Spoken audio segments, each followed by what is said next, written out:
nosotros nos ponemos atentos en una posición vertical para poder entonces no solamente leer, pero recibir la palabra del Señor. Así que Primera de Juan capítulo 5, versículo de 1 al 3. Vamos a estar en el día de hoy continuando nuestro estudio verso por verso, en lo que vamos a ver que es la temática amor que nos une, obediencia que nos define.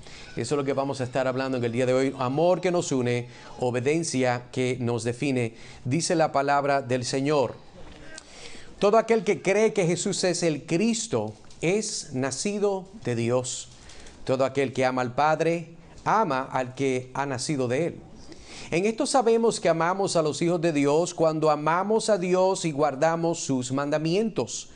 Porque este es el amor de Dios, que guardemos sus mandamientos, y sus mandamientos no son difíciles.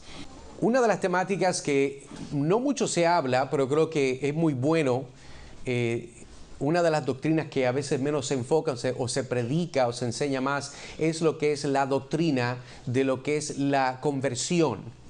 La doctrina de cómo una persona llega a ser salvo.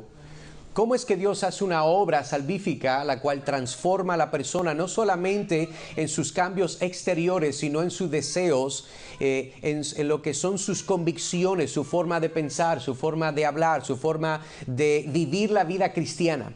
Y hablando de lo que es este aspecto de conversión, según el estudio del paisaje religioso del Centro de Investigaciones Pew, que se realizó en el 2014, aproximadamente 49% de los adultos en Estados Unidos han experimentado una conversión religiosa en algún momento de sus vidas.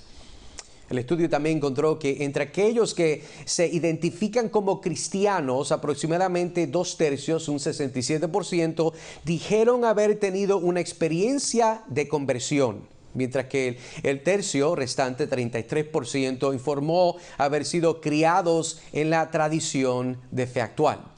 Así que vemos que hay un 49% de personas que están diciendo: nosotros hemos sido convertidos, nosotros hemos sido salvos. Ahora entienda que en este 49% se incluye un montón de otras personas que tal vez no tengan un evangelio claro. Usualmente cuando se habla de lo que es el mundo evangélico, aún se unen los números de lo que llamamos los católicos, en muchos casos porque se asume que son parte de. Ahora, es importante tener en cuenta que la definición de conversión puede variar y las experiencias de conversión pueden ir desde eventos dramáticos hasta cambios graduales en las creencias y prácticas religiosas, que es lo que estoy diciendo. Entonces, ahora la pregunta sería: ¿cuáles son las razones más comunes de por qué la gente continúa amando a Cristo y a su iglesia? Entonces, ¿por qué es que no continúan? ¿Por qué es que se dan de baja? ¿Por qué es que las cosas cambian? ¿Cuáles son las influencias que llega una persona que dice: yo amo al Señor Jesucristo hoy, veo mi pecado, quiero amarle hasta el final, quiero perseverar hasta el final, pero se dan de baja? ¿Qué es lo que lleva a ese tipo de situación? Hay algunas de las razones que estaba viendo, le comparto algunas de ellas. Un compromiso personal. La fuerza del compromiso personal de un individuo con su fe puede influir en la probabilidad de que siga asistiendo a la iglesia. Hay personas que se sienten profundamente conectados a sus creencias y participan activamente en prácticas religiosas, y estas personas se dice que son más propensos. O sea que hay una persona que no se siente conectado, en otras palabras. Y eso puede llevar a una persona, ¿verdad?, a parar, entre comillas, de servir al Señor Jesucristo. Otro es lo que llamamos la comunidad y relaciones. Hay personas de que no tienen o no continúan creciendo en sus relaciones positivas y conexiones con otros miembros de la iglesia, y por lo tanto ellos pues no se sienten parte de algo y se dan de baja. Otra razón sería las transiciones o los cambios de la vida. Hay personas que pueden tener dificultades en momentos particulares de su vida: muertes, nacimientos, mudanzas, trabajo. Y hay personas que estas situaciones los jamaquean a tal punto que ellos se dan de baja. Hay otro grupo que sencillamente llega a un punto de lo que se llama la insatisfacción o desilusión. Estas personas obviamente llegan a un punto donde, como la vida no va de la forma que ellos quisieran y están sirviendo al Señor, ellos entonces llegan a un punto donde pierden esa magia, ese romance de lo que es el evangelio y su amor por Cristo. Finalmente, pudiéramos hablar de otro grupo de personas que son estas personas que están tratando de explorar, están tratando de alcanzar una experiencia mayor espiritual, y como no la encuentran, dicen: bueno, eso no era para mí, pensé que era para mí, pero no es para mí, porque si fuera para mí, lo hubiera tenido. Entonces, la pregunta entonces, ¿por qué es que las personas dicen que aman al Señor y tan fácilmente tornan atrás? Nuestro llamado de lo que vamos a estar estudiando las próximas semanas es lo que Juan nos está llamando aquí es que nuestro amor a Dios y a nuestros hermanos es la más clara evidencia de nuestra fe en Cristo. Hay una conexión que vamos a ver entre lo que nosotros profesamos y lo que nosotros hacemos. Esta es la temática de Juan, lo estamos viendo, lo estamos desarrollando, pero ahora vamos a verlo de otro ángulo, porque aquí estamos hablando que el amor que nosotros tenemos a Dios es evidenciado de una forma clara en la forma que nosotros amamos a nuestros hermanos, y esta es la evidencia de que nosotros tenemos fe en Cristo Jesús. Nuestro bosquejo que vamos a estar cursando, si Dios lo permite, vamos a ver hoy la fe como un camino al amor. La fe como un camino al amor. Y hoy vamos a estar solamente en el versículo 1 y quería cogerlo un poco más lento porque como estamos hablando de esta doctrina de la conversión, esta doctrina de cómo es que alguien llega a ser salvo, decidí coger un poco más de tiempo porque esto no es algo que muchas veces podemos hablar en detalle. Y creo que es muy importante poder vislumbrar estos detalles y por la palabra de Dios hacer un argumento claro de cómo es que una persona llega a ser salva. Parte del llamado de la iglesia y la gran comisión es de ir por todo el mundo y predicar el evangelio. ¿Por qué? Bueno, porque entendemos que de acuerdo a la predicación del evangelio el Señor salva a la gente. Por lo tanto, muchas personas entienden las buenas noticias, entienden que Cristo vino, pero no tienen claridad en este asunto de lo que es la salvación y cómo alguien es librado, ¿verdad? Comprado del mercado del pecado. Mire su Biblia conmigo en 1 de Juan capítulo 5 versículo 1. Juan nos dice, todo aquel que cree en Jesús es que Jesús es el Cristo, es nacido de Dios. Y todo aquel que ama al Padre, ama al que ha nacido de Él. Y como acostumbramos, vamos a seguir contestando una serie de preguntas que creo que el texto nos va a llevar. Primera pregunta que quisiera que pudiéramos ver ahí con su Biblia abierta es, ¿qué significa creer en Jesús y cómo alguien llega a creer en Él? Una persona dice, bueno, eso es fácil.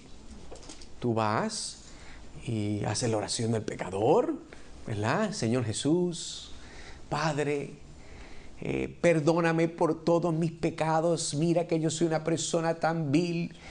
Entra en mi corazón, sé Señor y Salvador de mi vida. En el nombre de Jesús, amén.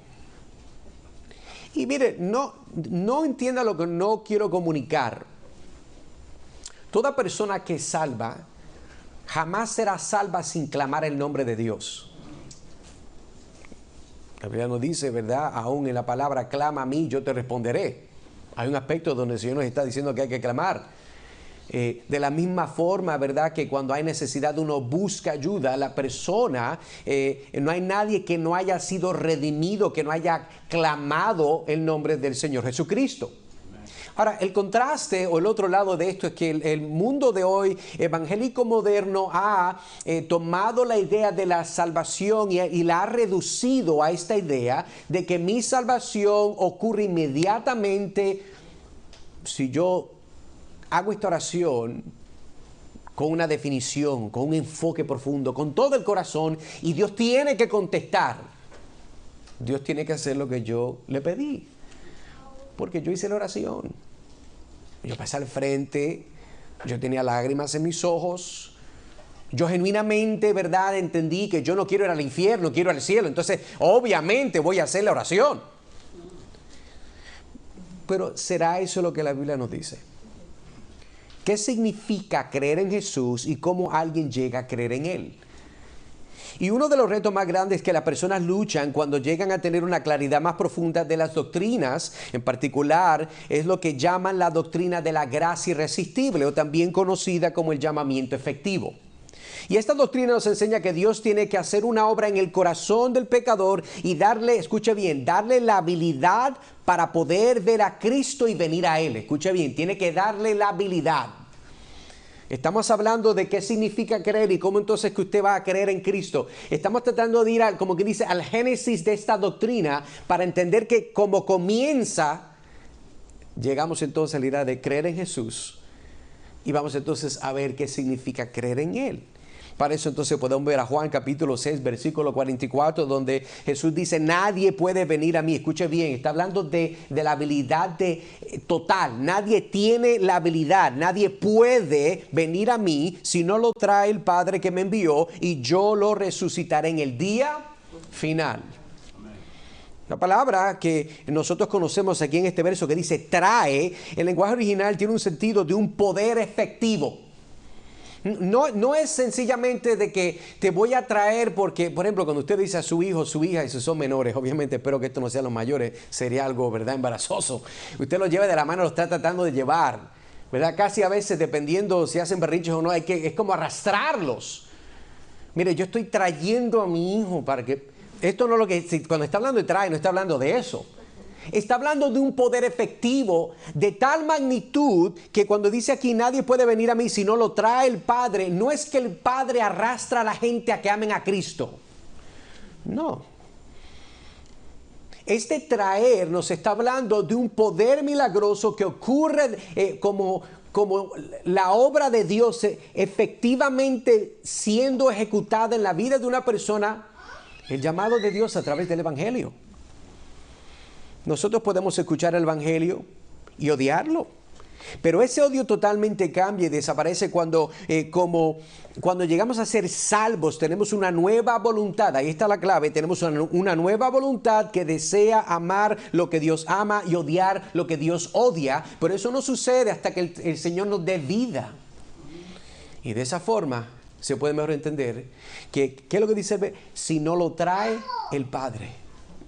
Usted tal vez piensa, trae de que viene el Señor y lo está trayendo en su mano. Esa imagen no está mal. Pero la realidad de que ese traer, esa atracción o ese liderato del Padre es el resultado de una persona que ha nacido de nuevo.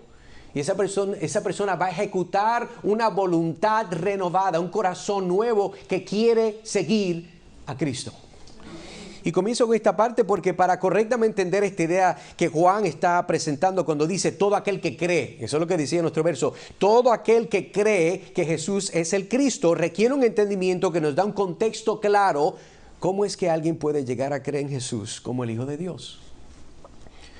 Hay que entender cómo funciona eso. Y dos implicaciones se derivan de la gracia irresistible o el llamamiento efectivo. Primero, el llamado graciosamente es de Dios. Es monergístico, es una palabra muy interesante, o de una sola dirección. Monergístico, no es sinérgico o de dos direcciones que involucre a Dios y a nosotros. Recuerde que el que hace la obra es Dios. Si no dependiera de Dios, pues entonces todo el mundo se puede meter al cielo. Pero entendemos que así no funciona. Segundo, la gracia nos llega a un costo enorme. La buena noticia del Evangelio es que el costo de nuestro pecado fue pagado por el Padre, el Hijo y el Espíritu Santo, no por nosotros. Se nos otorga a expensas de la encarnación del Hijo de Dios en el vientre de María y de su obediencia al sufrir la justa condenación de la ley en la cruz. Y cuando Dios muestra su gracia, es fiel y justo hacerlo debido a la obra salvadora de Jesucristo solo. Es necesario también señalar que la persona que la cual se le da fe para creer en el Evangelio y poner su fe en Cristo es una persona que es nacido de Dios. Juan está asumiendo que ya las personas entienden lo que estamos leyendo, pero yo no puedo asumir que todo el mundo que está aquí entiende el contexto de las palabras que está usando Juan. Por eso nosotros podemos ver cuando hablamos de esto, mira lo que dice Juan 3:7. Y vamos entonces a nuestra segunda pregunta. ¿Qué significa esta expresión nacido de Dios? El verbo que Juan usa para describir que somos engendrados o nacidos de Dios por Dios es un poderoso, porque Juan está tratando de crear una imagen para mejor entender la seriedad e intimidad del asunto. Hay un lenguaje particular que Juan está usando y esta expresión, el que es nacido de Dios, significa que esa persona recibió en su corazón esa semilla, esa esperma, esa semilla de la palabra de Dios, la cual lo llevó al punto de ser embarazado por Dios, y esa persona ahora entonces es nacida del resultado de la obra de Dios. Y ese lenguaje lo vamos a ver. Por eso entendemos que esa expresión de nacido de Dios Suena raro porque usualmente los niños nacen de las mujeres. Bueno, el mundo no entiende eso hoy en día, eso es para ellos, tratar de figurarlo, pero para nosotros que entendemos la biología, el nacer viene de mujeres. Mas, sin embargo, aquí dice que esa persona es nacido de Dios. Lo que está tratando de comunicar entonces Juan es esta idea de que somos engendrados, venimos de Dios. Y para eso entonces vemos aquí Juan 3:7, mira lo que dice conmigo. No te asombres que te haya dicho tienes que nacer de nuevo. Vemos aquí entonces la historia de Nicodemo con el Señor Jesucristo, y el Señor Jesucristo va y habla con uno de los más duros, de los más entrenados, de los más conocedores de la palabra de Dios, y él le dice a Nicodemo, Nicodemo, tienes que nacer de nuevo. Versículo 9 al 10, Nicodemo le preguntó, ¿y cómo se puede hacer esto? Jesús, eso de nacer de nuevo? Jesús le respondió, tú eres maestro de Israel y no entiendes estas cosas. Interesante las conversaciones de Jesús. Él no se lo hacía fácil a todo el mundo porque quería que la gente prendiera la máquina, que mucha gente la tiene apagada, para razonar y decir cómo entonces funciona esta idea de cómo yo voy a nacer de nuevo. El que es nacido es alguien la cual físicamente ya nació, obviamente de una mujer, como resultado de un depósito de una semilla por parte de un hombre. Y en este caso, esta persona que aunque físicamente ya nació, pero espiritualmente a causa de Adán, todos nacimos muertos espiritualmente. Y es aquí donde la palabra de Jesús tiene sentido cuando le dice, tienes que nacer de nuevo. Jesús le está diciendo, tú no puedes ver el reino de Dios si no naces de nuevo. Tú no puedes entrar en el reino de Dios si no naces de nuevo. Y es por eso entonces que Juan nos dice, cuando vemos primera de Juan 2, 22 al 23, dice, ¿quién es el mentiroso sino el que niega que Jesús es el Cristo? Este es el anticristo, el que niega al Padre y al Hijo. Todo aquel que niega al Hijo tampoco tiene al Padre. El que confiesa al Hijo tiene también el Padre. En otras palabras, Dios es siempre Padre, pero nunca abuelo de nadie. O sea, aquí no hay nietos, que mira que es el hijo del diácono, el hijo del pastor, el hijo del misionero, y bendito como es el hijo de él tiene que ser cristiano. No, Dios es padre de muchos, pero abuelo de nadie. Porque nosotros o hemos nacido de Él o no hemos nacido de Él. En las otras palabras, toda persona que es salva es porque Dios ha hecho una obra soberana de gracia en darle vida, entendimiento y fe, para no solamente ver su pecado y arrepentirse, sino para confesar que Jesús es el Hijo de Dios para la gloria de Dios el Padre. Por eso el texto que estoy leyendo es, la persona que niega quién es Jesús, está negando quién es el Padre, porque Jesús proviene del Padre, y por lo tanto esa persona es un mentiroso. Esa persona es un anticristo, está en contra de aquella persona a la cual el Padre manda para que podamos tener salvación.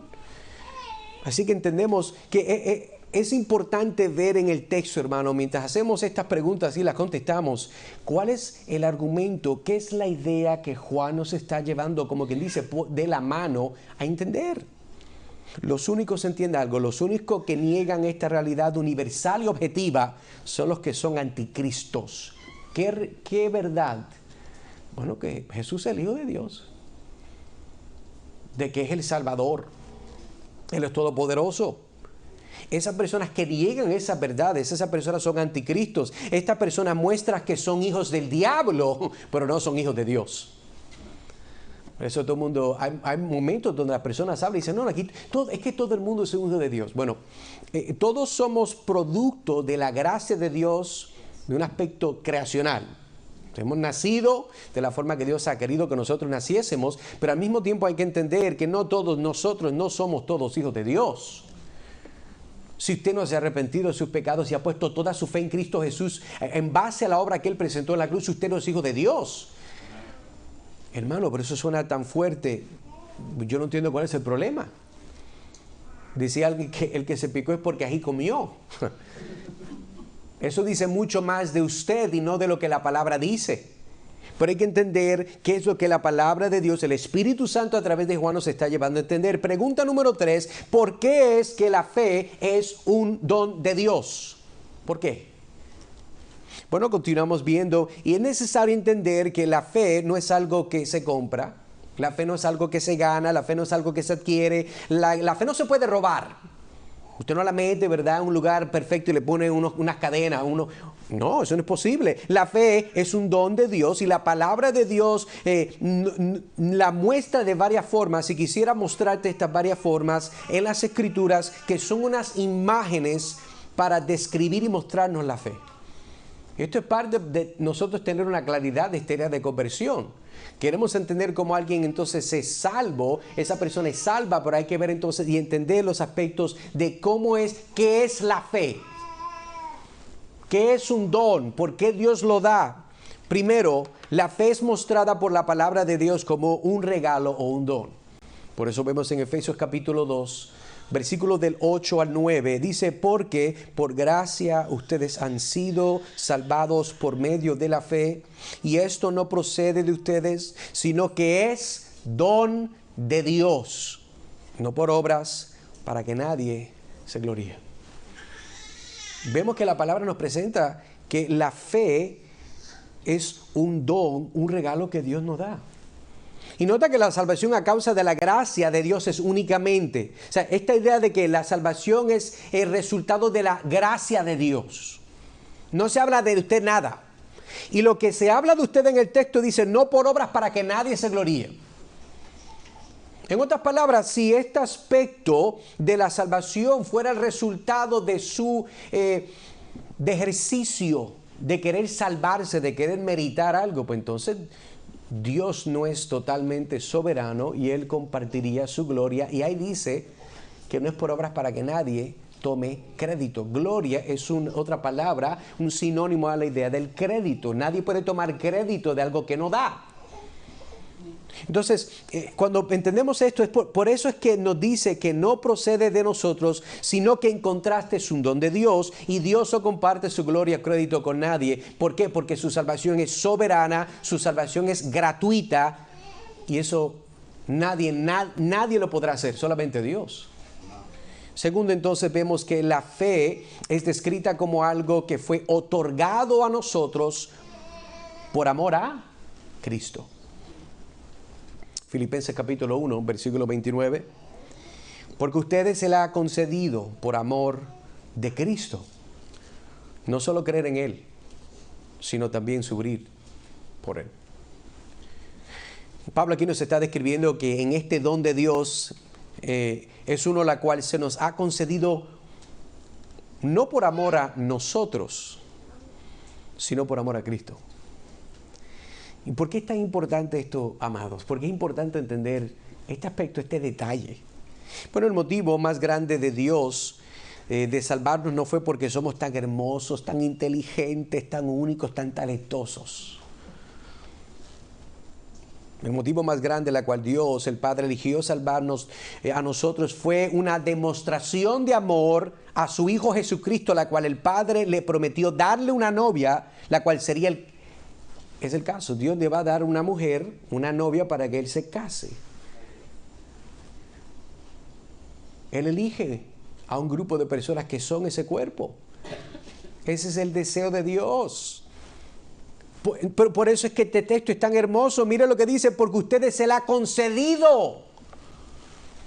Si usted se le está concediendo algo es porque antes no se le concedió. Y lo que se le está dando a usted no es por usted. Usted no es el motivo, el enfoque de aquello que se le está concediendo, sino es por amor de Cristo. Esto es algo muy importante, hermano, que nosotros debemos de tener en nuestras mentes como aquellos que amamos la palabra del Señor. ¿Por qué? Porque note también que este don de Dios se nos concedió para que no solamente creamos en Jesucristo, sino ¿para qué? Para que suframos por Él. Aquí es donde todo el mundo apaga el canal, cambian el channel, ¿verdad? Ponen otro video, le hacen para arriba, swipe para arriba. No, ese no quiero verlo.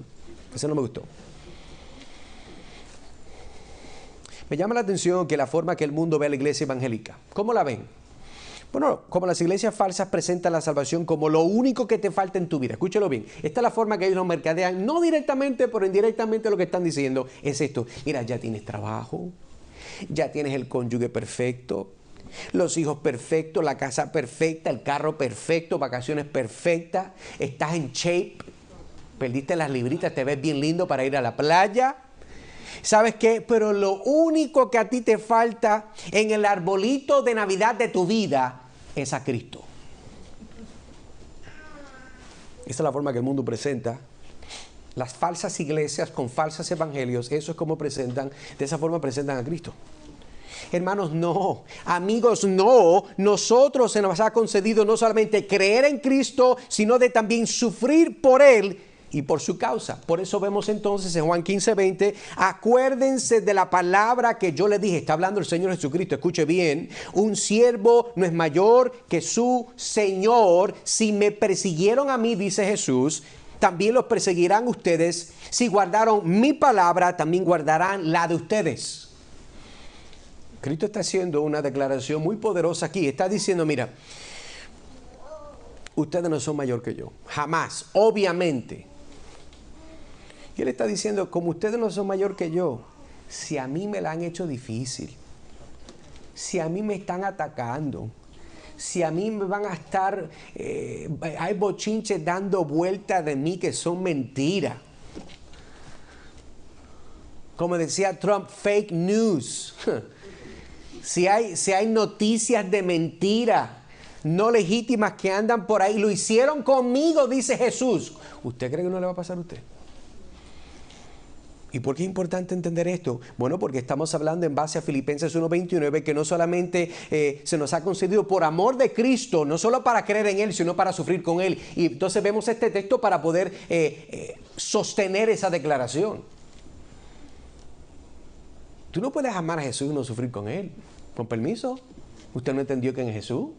Usted se quedó usted se quedó en la foto de la natividad. Jesús ya, eso no es Jesús. Jesús ya no está.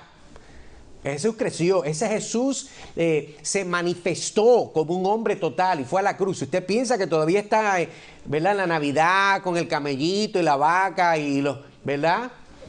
Y los tres magos, que supuestamente uno era blanco, uno era boricua, qué sé yo, una mezcla bien rara en la cultura. Hay que ver inclusión, ¿verdad? Ese no es el Jesús que estamos hablando.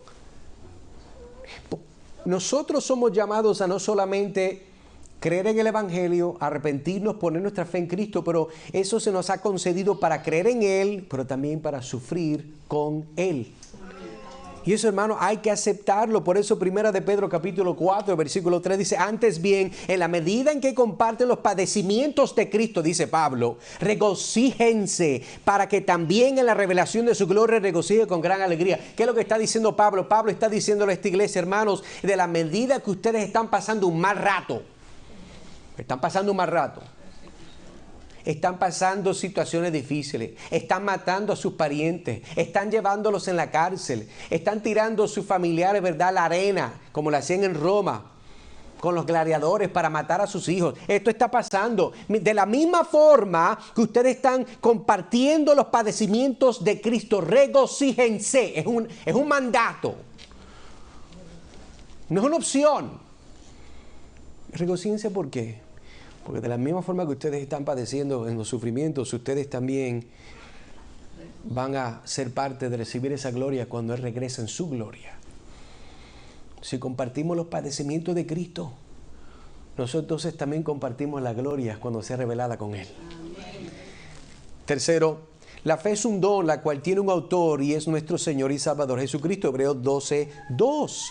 Puesto los ojos en Jesús, el autor y consumador de la fe, quien por el gozo puesto delante de Él soportó la cruz, despreciando la vergüenza, y se ha sentado a la diestra del trono de ¿quién?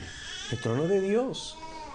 Entonces, mire lo que quiero enfocarme en este verso. ¿Quién es el autor de tu salvación?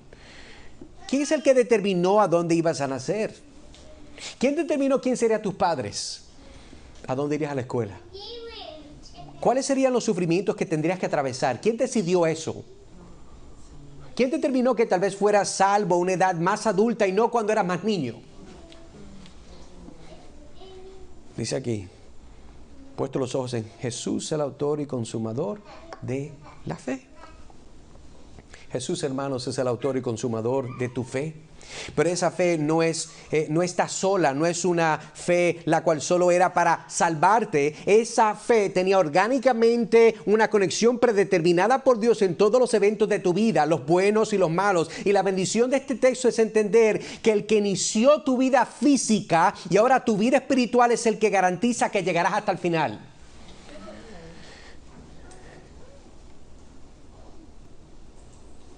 Yo te hago las preguntas. ¿Estás cansado, hermano? No, hermano, estoy bien. Oh. Hermano, ¿estás hastiado de tu pecado? No estoy hablando si tuviste una buena semana y dormiste lo suficiente. Esto es una pregunta espiritual. ¿Tienes las ganas de terminar y dejarlo todo? Porque parece que Dios te salvó para que vivieras un sufrimiento infernal en esta tierra. Una persona que puede ser que estén ahí. Has perdido la esperanza tanto que tu fe está a punto de morir. Que si Dios no hace algo hoy por ti, te darás por vencido y se acabó. Ya. Esto no va a seguir. Tiene que haber una inspiración para este tipo de vida. Hermano, hermana, no tengo más nada que ofrecerte que animarte y decirte, no te des por vencido. El que inició tu vida, ese es el que promete con gran éxito terminar y cumplir todo lo que Él ha prometido.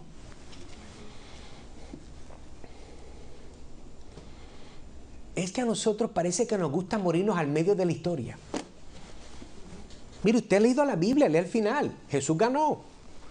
No, hermano, pero es que yo no puedo más. Bueno, entiendo. Yo he tenido esos momentos. Pero ¿por qué se va a dar por vencido? Jesús garantiza que nosotros somos más que vencedores en Él. Y usted se va a dar por vencido. No entiendo.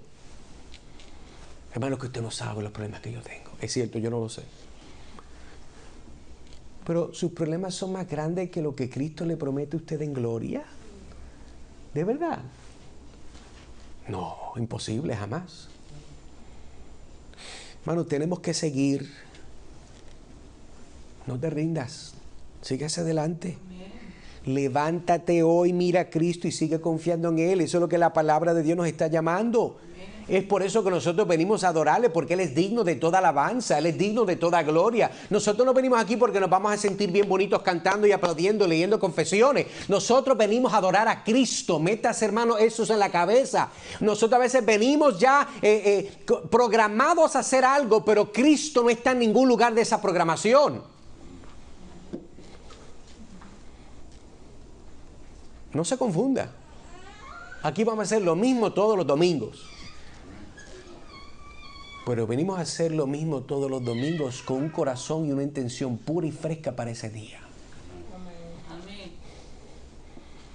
Si usted quiere venir como que esto es ir al parque, ir a comprar leche en Publix y pollo, usted se lo perdió porque nosotros no venimos a esto. Esa no es la actitud correcta que Dios demanda de usted.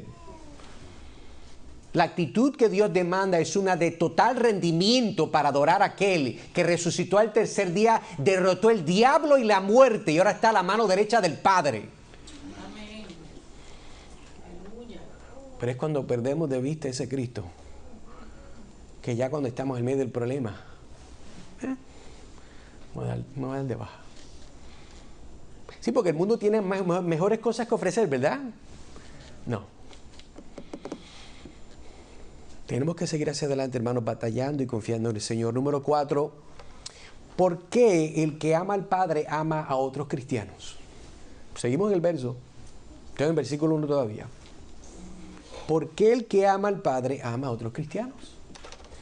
Bueno, vamos a ver otras razones. Número 1, porque tenemos una filiación divina y un amor hacia Dios. Esa es la primera respuesta. Porque es que nosotros, el que ama al Padre, ama a otros cristianos que son hijos del Padre. Bueno, porque tenemos una filiación divina y un amor hacia Dios. Vemos aquí en 1 de Juan 2:29 se establece una conexión entre ser nacido de Dios y amar a Dios. Dice, si saben que Él es justo, saben también que todo el que hace justicia es nacido de Él. Recordemos que el argumento de Juan es que el padre de un hijo se reconoce por la similaridad, que tiene con su padre en la forma que se ve, se comporta, habla, manerismos. ¿Usted lo ha visto? Ay, muchacho, eso es igual al papá. ¿De qué usted está refiriendo con eso? Bueno, puede ser bueno, ojalá que sea bueno. Me está hablando de que hay unos parecidos, hay unas conexiones de que son tan similares al papá o la mamá que usted sabe que es hijo de esa persona.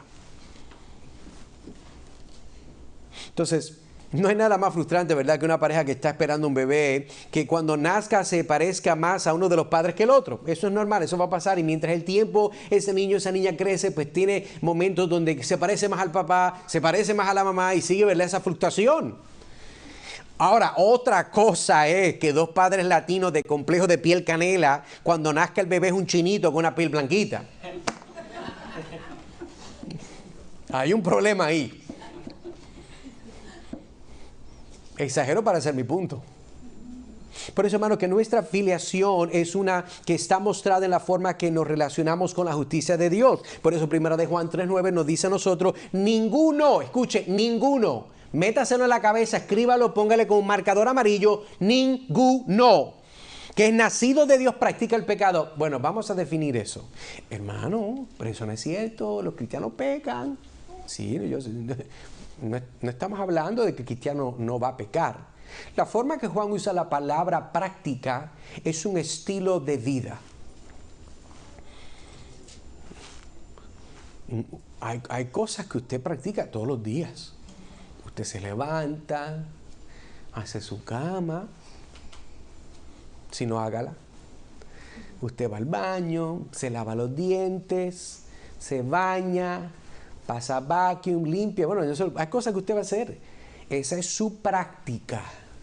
Y lo que está diciendo entonces Juan es que el que es nacido de Dios, engendrado por Dios, parido por Dios, ese es el lenguaje que estamos viendo, ¿se acuerda? Ninguno que es nacido de Dios practica el pecado. ¿Por qué? No es que no peca, sino que no vive un ciclo repetitivo no arrepentido de ese pecado. Porque la simiente de Dios permanece en él. No puede pecar porque es nacido de Dios. Entendemos, obviamente, voy a recargar de nuevo que Juan no está diciendo que el cristiano no peca. Si es el caso, ninguno de ustedes es cristiano y menos yo. Está diciendo que este aspecto de vivir una vida con patrones inquebrantables pecaminosos no es de un cristiano. Porque la simiente de Dios permanece en él.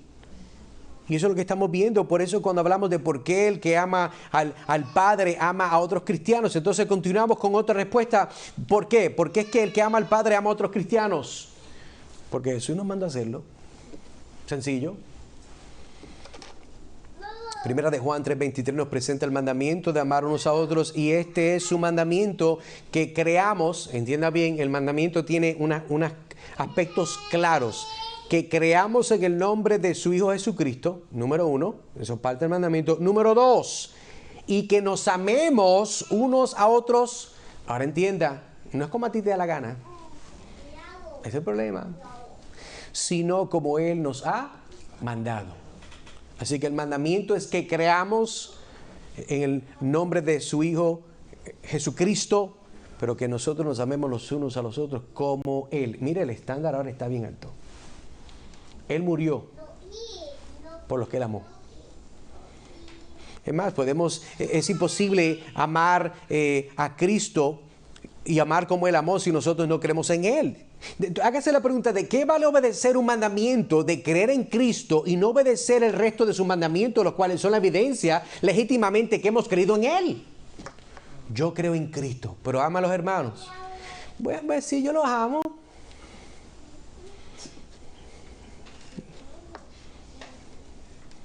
Depende del día. Bueno, si depende del día, no lo amas como Él nos mandó a amarlos. Mire, Juan capítulo 13, versículo 35, mire lo que dice conmigo. En esto conocerán que son mis... ¿Cómo es que la gente va a saber que usted es un hijo de Dios? Un discípulo del Señor. Si se tienen amor los unos a los otros. El verdadero discípulo es manifestado al mismo nivel que él obedece o no a su maestro. ¿Y tú? ¿Cuáles son mandamientos que te gustan obedecer a ti? Oh, hermano, y me gustan obedecerlos todos, de verdad. No me venga con historias, hermano, somos cristianos. Que usted vive momentos donde a usted no le gusta obedecer ninguno. Pero vamos a hacer algunas preguntas porque creo que aquí entonces vamos a ver más de cerca esta situación y nos va a ayudar. Vamos entonces a ver, número 1, ¿perdonas a tus hermanos? Efesios capítulo 4, versículo 32 dice, sean más bien amables unos con otros, misericordiosos, perdonándose unos a otros, así como también Dios lo perdonó en Cristo. Seguimos otra vez con el ejemplo de Cristo, como Dios ha hecho en Cristo. ¿Ustedes se perdonan? En su caso, ¿ustedes se perdonan? Cuando están, ¿verdad?, en las Navidades y Thanksgiving y todo eso, ¿usted ha perdonado a sus familiares que no son cristianos? Sí, yo sé, hermano, que son personas, ¿verdad?, que no tienen temor de Dios, pero ¿usted lo ha perdonado? No, porque no me han pedido perdón. Oh, así es como funciona el asunto. Usted tiene una Biblia, testigo de Jehová, porque la Biblia no dice eso. La mía dice que si yo llego a traer mi ofrenda y me acuerdo que alguien tiene algo en contra de mí, deje esa ofrenda, vaya, arregle y vuelva a presentarla. Permítame en el Señor decirle que si usted viene aquí semana tras semana a adorar al Señor y usted con gozo viene y toma la Santa Cena y usted activamente no está buscando arreglar, usted está mal. Usted tiene que perdonar. Continuamos entonces con la pregunta, ¿cuáles son los mandamientos que te gusta obedecer? Otro, ¿eres paciente y misericordioso con tus hermanos? ¿Con tu esposa? ¿Con tus hijos? Mira lo que dice Pablo, que vivan con toda humildad y mansedumbre, con paciencia.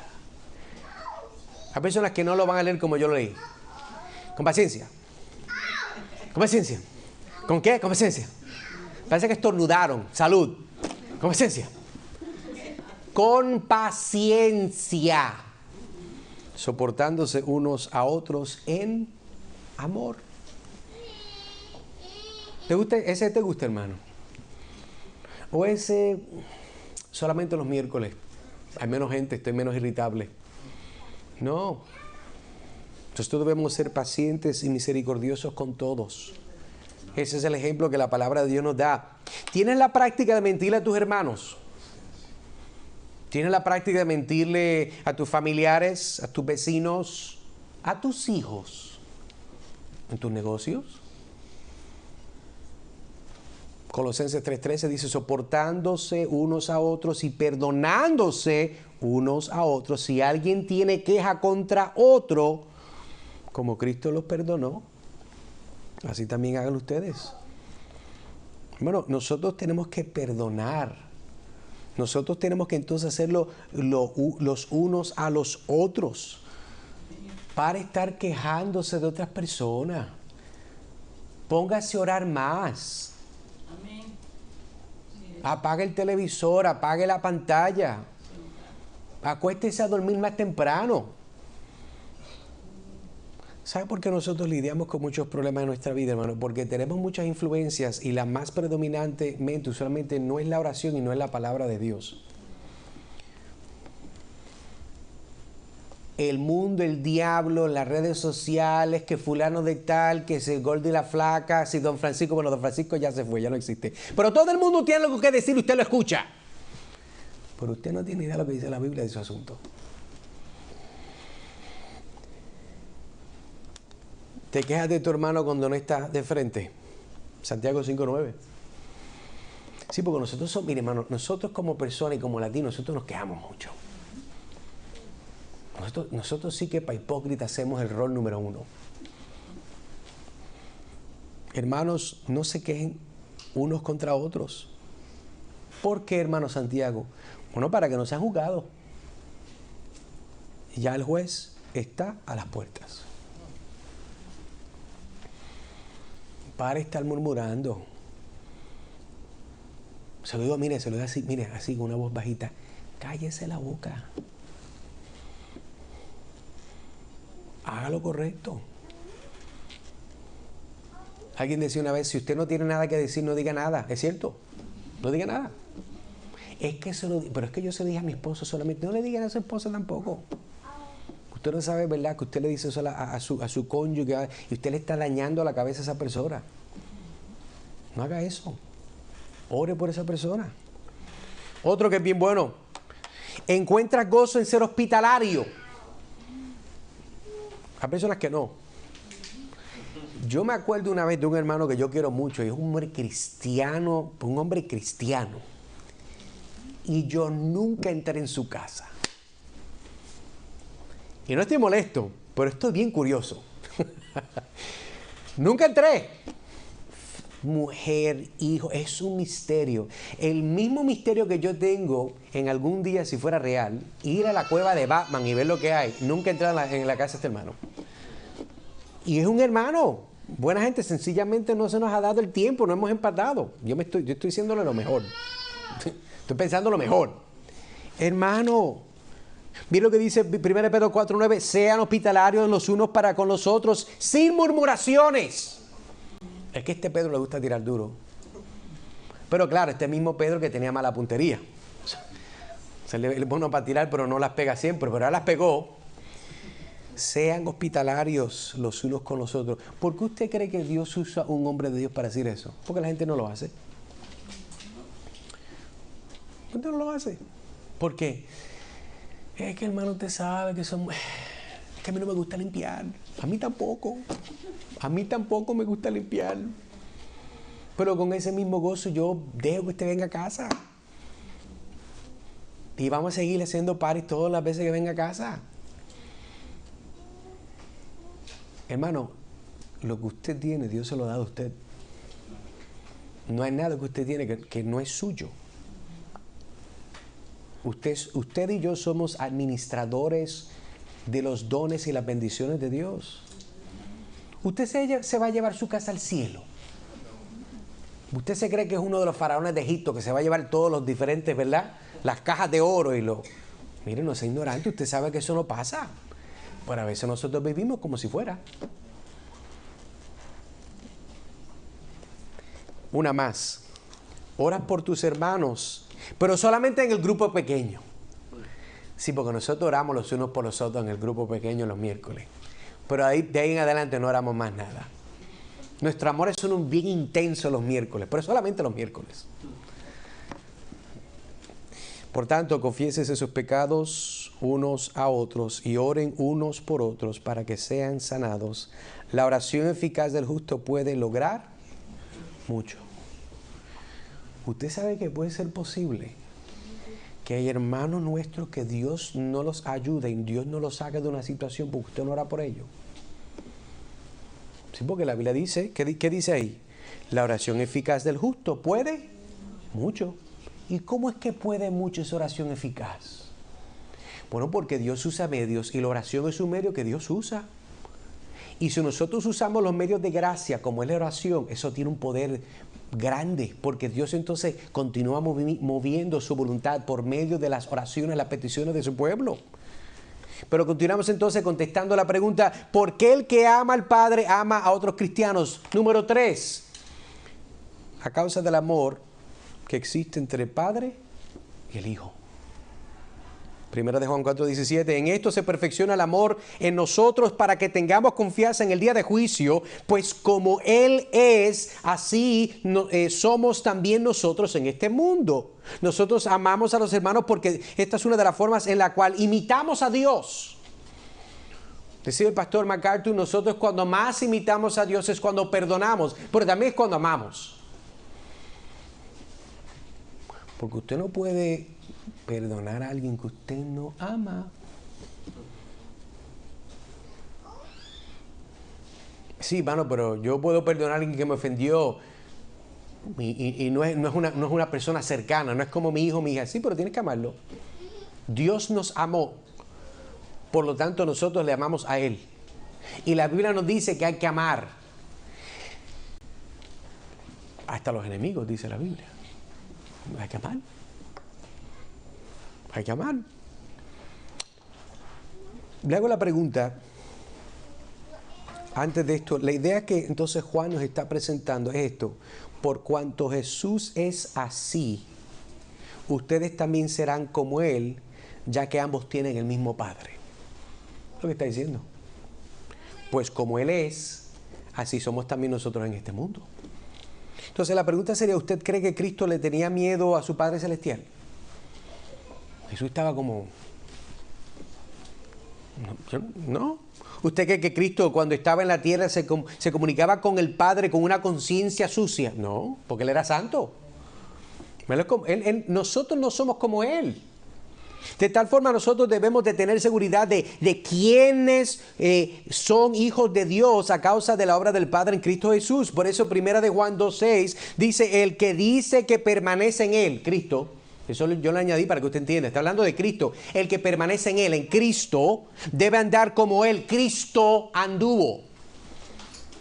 Hermano, seamos honestos, si vamos a vivir vidas donde profesamos amar al Señor, vivamos una vida donde caminamos, vivimos, hablamos, pensamos, trabajamos, servimos como Cristo lo hizo.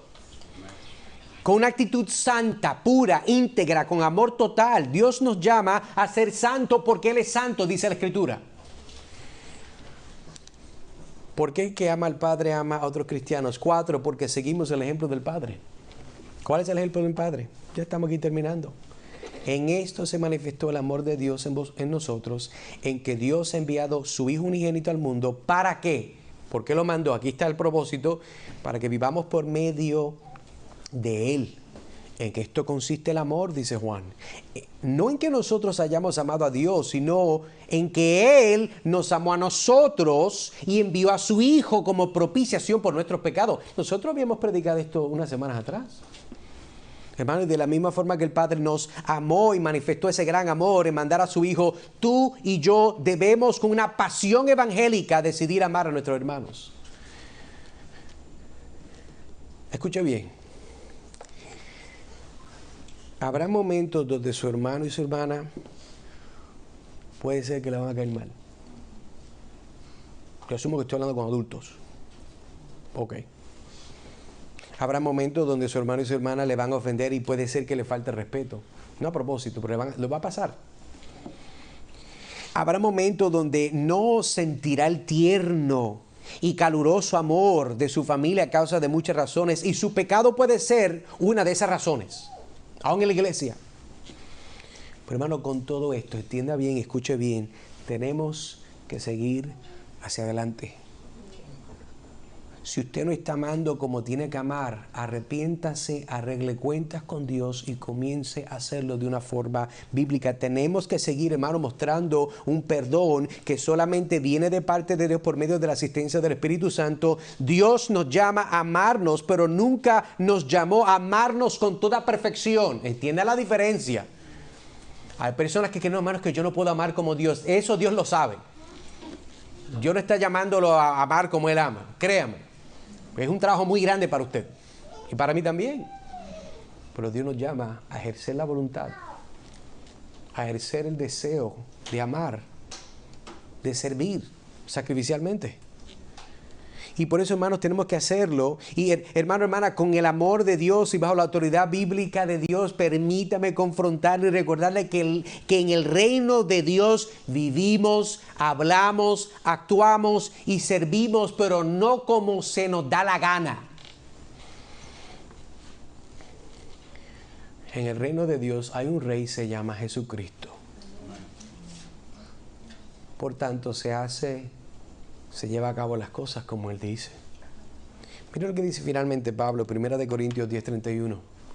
Entonces, ya sea que coman, que beban o que hagan cualquier otra cosa, háganlo todo ¿para qué? Para la gloria de Dios. Hermano, todo lo que Dios nos está llamando a hacer es que nuestro amor a Él se valida, se confirma en nuestro amor hacia nuestros hermanos.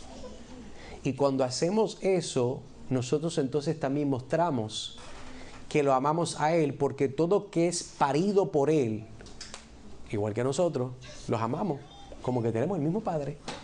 Por eso vemos finalmente el llamado de 1 de Juan 5 del 1 al 3 y hemos llegado al versículo 1. Voy a coger mi tiempo, voy a tomar mi tiempo porque creo que esto es sumamente importante. Nuestro amor a Dios y a nuestros hermanos es la más clara evidencia de nuestra fe en Cristo. Bueno, y la semana que viene entonces vamos a ver cómo el amor se demuestra en la obediencia a los mandamientos del Señor. Oremos. Señor, te damos gracias por este tiempo, gracias por tu palabra. Gracias, Señor, porque tu palabra en muchos momentos nos da gozo y aliento, confort, pero hay momentos donde tu palabra nos confronta y nos quebranta nuestra propia voluntad para poder mejor amarte a ti, para mejor amar a nuestros hermanos, para mejor amar a nuestros cónyuges, para mejor amar a nuestros hijos, a nuestros vecinos, a aquellas personas que no te conocen, Padre. Pero ayúdanos a hacerlos con una actitud bíblica, con un corazón genuino, puro, íntegro, hacer las cosas de una forma que te agrade a ti, Señor. Gracias porque es tu Espíritu obrando en nosotros. Ayúdanos a vivir estas cosas y obedecer tu palabra con una obediencia evangélica para la gloria de tu nombre. Pedimos todo esto en el nombre de Cristo Jesús. Amén y amén.